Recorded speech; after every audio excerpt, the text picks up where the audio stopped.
Hi guys! Welcome back to my YouTube channel. It's me again, Diday. So for today's video mga day, ay talaga naman pong napakaingay ngayon kasi nga nandito po tayo sa yung tindahan ko po kasi mga day ay nasa ano po talaga siya. Nasa tapat po kasi talaga ng kalsada itong tindahan ko. So ngayon, ang isi-share ko sa inyo ay ano ba yung ginawa ko na para magkaroon ako ng mas marami pang display kahit wala po akong wala po akong puhunan ba, kumbaga hindi ko po kaya bilhin yung product na ito. So ang ginawa ko mga day ay tumanggap po ako ng yun bang i-deliver lang sa akin tapos saka na lang bayaran. So kagaya na lang ng tubig na amlan. So syempre mga day, highway itong tindahan ko. So isa po talaga itong fast moving ang tubig dito.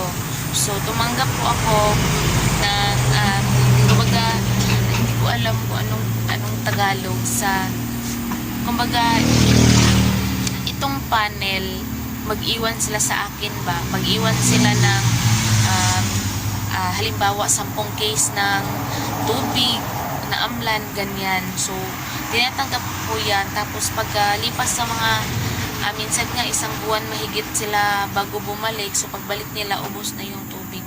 So dahil hindi lang yung amlan na tubig yung tinatanggap ko na iwanan sa akin, kundi pati na rin itong kalamansi juice.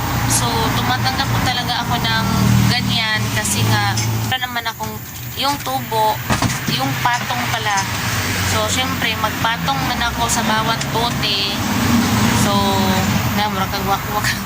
so magpatong po ako bawat buti ng amlan. So yun na yung pinakakita ko. Tapos yung kunin lang naman ng taga-amlan ay yung iniwan lang nila, yun lang yung kunin din nila. So meron man resibo yun. So yun lang din yung kunin nila. Tapos mga day, yung presyo na ginawa ko sa yung presyo sa amlan namin, kapareho lang din sa Nature Spring para hindi kami magkagulo-gulo ba. Tapos ito yung techniques ko.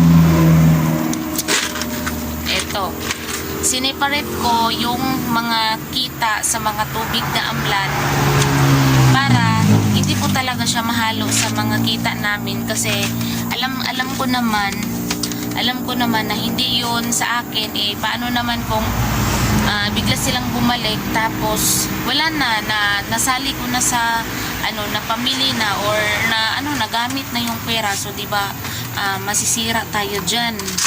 Kaya yun ang ginawa ko mga day, at sineparate ko yung kita namin sa amlan at saka sa kalamansi juice.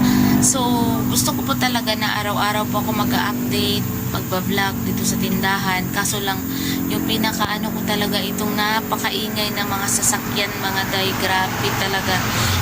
Dito talaga ako mag-surrender ba, kasi sobrang ingay talaga dito. Hindi ko magawang mag-vlog. Marami sana akong gustong i-share, marami sana akong gustong sabihin, pero wala po akong magagawa. So ngayon ipakita ko na sa inyo kung ano yung pinaiwan ko dito na mga product na kahit wala po akong ganung pera na pampuhunan, wala po akong puhunan na ganun. Ang pinakadiretso nito, wala akong puhunan pero meron akong produkto na naibenta. So ito lang po talaga yung technique. So tumanggap po ng mga paiwan, yung iwanan dito at saka balikan na lang ng mga panel. So ito ipakita ko na sa inyo guys. So mga day, ito yung ibig kong sabihin. Ayan, may payong pa. So ito yung ibig kong sabihin. Kahit wala po akong puhunan, meron po akong naibenta. And ito, iniwan po to sa akin 20 pesos. So ginawa kong 25. So yung 5 pesos sa akin. O diba? Tapos ito pa. So medyo marami-rami yan.